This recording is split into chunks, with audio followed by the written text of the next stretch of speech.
He was just a clerk, entering figures in a ledger and keeping records up to date. That was all the work they allowed him to do. He did not think they fully trusted him with their affairs, but that was the way with money and business. The brothers Hashim and Gulab were moneylenders, which, as they explained to Khalifa, is what all bankers really are. Unlike big banks, though, they did not have customers with private accounts. The brothers were close in age and looked very alike. Short and solidly built, with easily smiling faces, wide cheekbones, and carefully clipped mustaches. A small number of people, all Gujarati businessmen and financiers, deposited their surplus money with them, and they lent it out at interest to local merchants and traders. Every year on Prophet's birthday, they held a reading of the Maulid in the garden of their mansion and distributed food to all who came. Khalifa had been with the brothers for 10 years when Amur Biashara approached him with a proposition. He already knew Amur Biashara because the merchant had dealings with the bank. On this occasion, Khalifa helped him out with some information that the owners did not know he knew. Details about commission and interests that helps the merchant strike a better deal. Amur Biashara paid him for the information. He bribed him. It was only a small bribe, and the advantage Amur Biashara gained from it was modest. But the merchant had a cutthroat reputation to maintain, and in any case, he could not resist anything underhand. For Khalifa, the modesty of the bribe allowed him to suppress any feeling of guilt at betraying his employer. He told himself he was acquiring experience in business, which was also about knowing its crooked ways.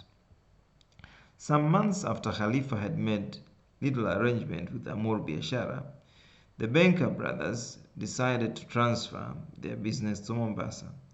This was as the railway from Mombasa to Kisumu was under construction, and the colonial policy of encouraging Europeans to settle in the British East Africa, as they called it that time, was approved and launched.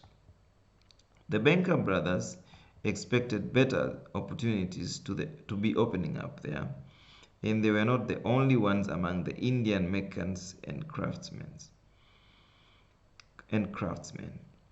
At the same time, Amur Biashara was expanding his business, and he employed Khalifa as a clerk because he himself could not write in Roman alphabet and Khalifa could.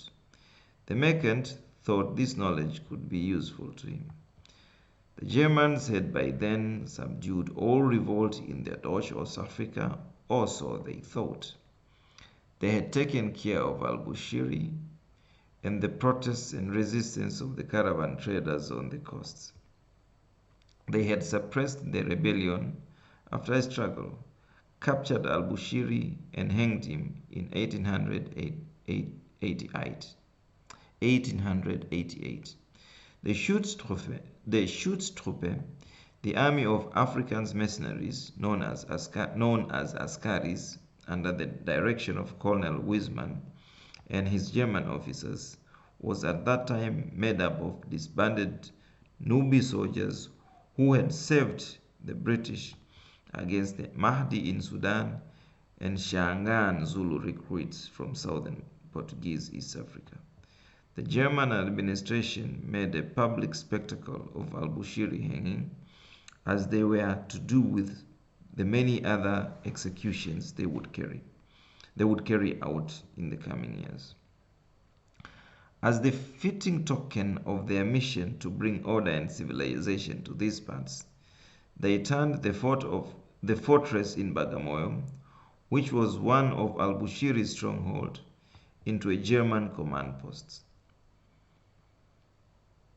Bagamoyo was also the terminus of old caravan trade and the busiest part on that stretch of the coast. Winning and holding it was an important demonstration of German control of their colony. There were still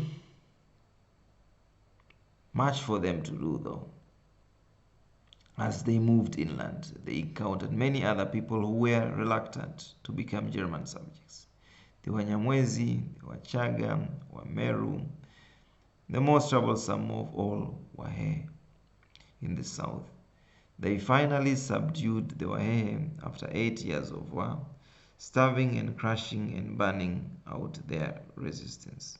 In their triumph, the Germans cut off the head of Wahehe leader Mkwawa and sent it to Germany as trophy.